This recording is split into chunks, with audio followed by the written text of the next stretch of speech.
For many, the end of a titular character occurs as they draw their final breath. So too, for many, does the story of Anne Boleyn, with the swing of a sword. Her life severed, and that's the end of her story, and the beginning of her legacy. Though, as is the case for modern-day life, as is back then, there is one final journey one does take before their story is at its end. One that reflects on many aspects of the person and gives light to what others felt of them. This is, of course, one's funeral. Though executed for high treason and adultery, which many historians still question and doubt, the events from the moment Anne's head is severed to her body being laid to rest shed some light into how others saw the events that played out, and they are fascinating to look at and to analyse. Whilst a crowd of individuals, including men of the Privy Council, watched Anne meet her end upon the scaffold at Tower Green, there are fewer sources written by people who stuck around. Some sources may have chosen not to write, for they did not care to remember. This could also be why others who may have a neutral or favourable view of her, such as the Portuguese and French, chose to write the full accounts, including after the sword had been swung.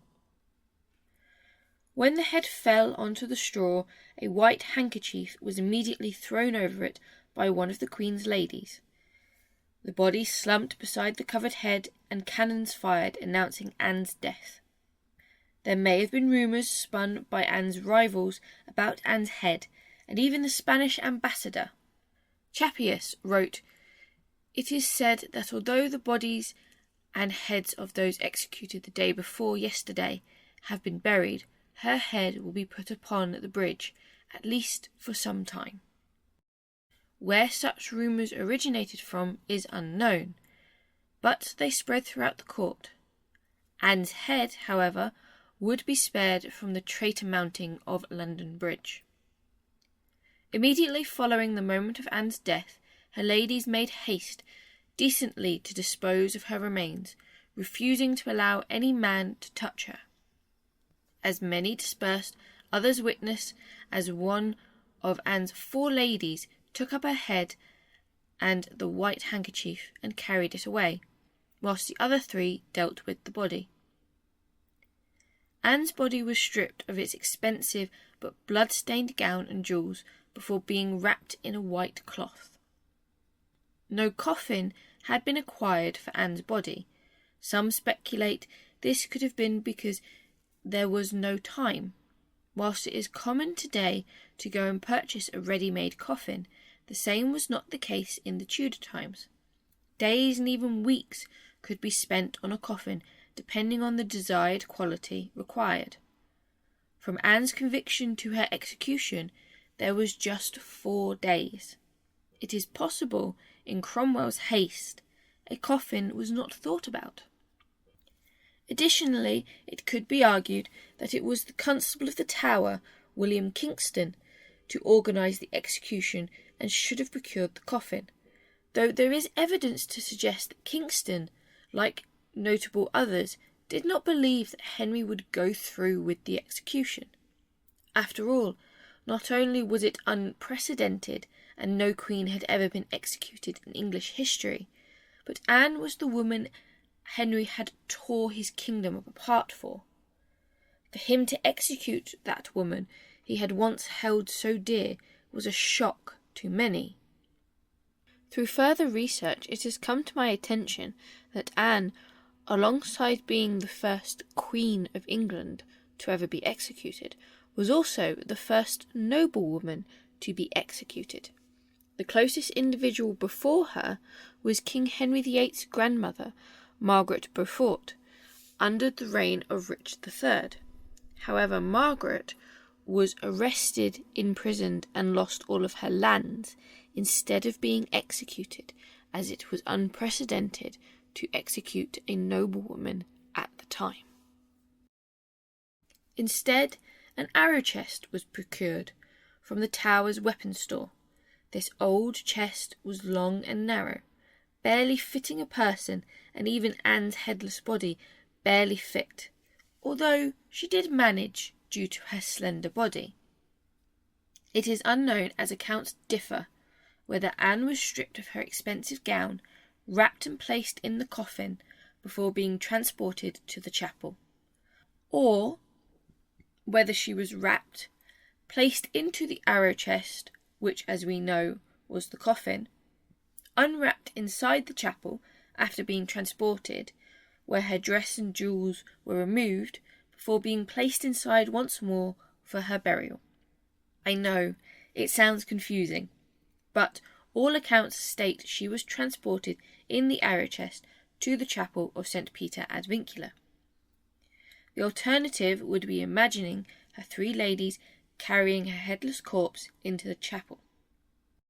And as historians such as Tracy Borman have been able to piece together that Anne's scaffold was located more to the corner of the White Tower and closer to the clock tower that hangs above the modern entrance to the Crown Jewels than to the entrance of St. Peter ad Vincula, that is pretty hard to imagine. It could have also been that men helped the ladies in carrying Anne's body, but this seems unlikely, whereas accounts differ on Anne's garments and jewel removal. Described in different words, her ladies are written the same, such as the French Lancelot de Carles. The head and body were taken up by the ladies, whom you would have thought bereft of their souls.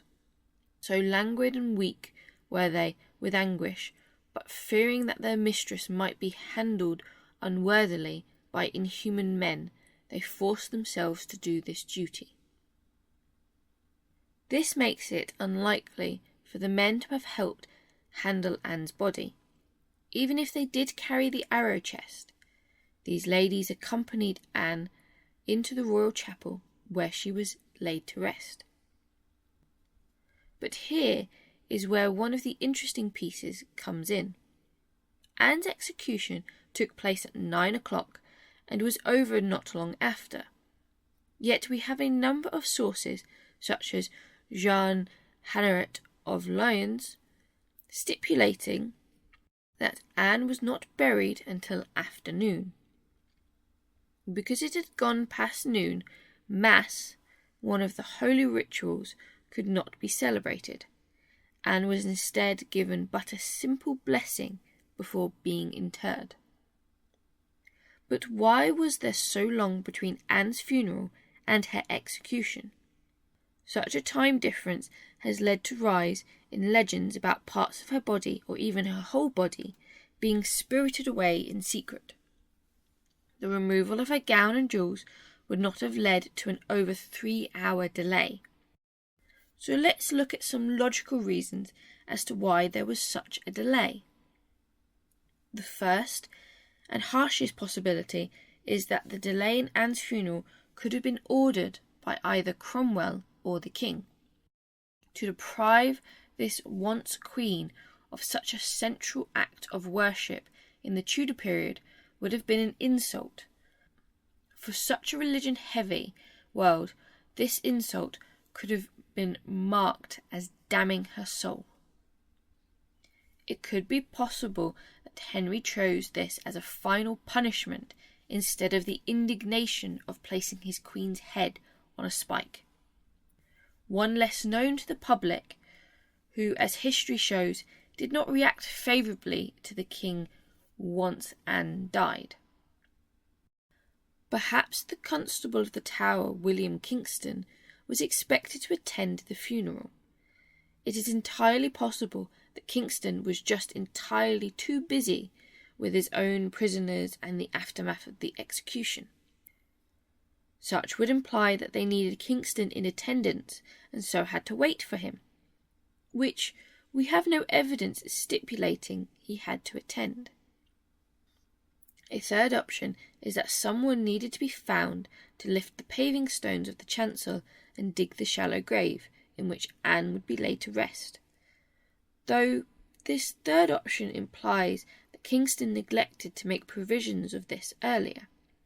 And whilst if Kingston was unsure that the execution would go through, and so did not order such beforehand, which is entirely possible, it shouldn't be difficult to locate an individual to perform this task, as a near exact task took place 2 days prior at the death of Anne's brother George Boleyn. Anne was buried before the altar where there was plenty of space. God provided for her corpse's sacred burial, even in a place, as it were, consecrated to innocence, as pronounced by George Wyatt. And there ended Anne's story. Her body has only seen the light of day once since her burial, when the Victorians performed restoration work on the royal chapel. Excluding then, her grave is where she remains, as her legacy lives on. Visited by thousands every year, she remains a woman of intrigue and debate, fascinating the modern world as she did entrap the world of the Tudors. To greatly support this channel, please do not forget to hit the like button and subscribe, and I will see you all in the next video.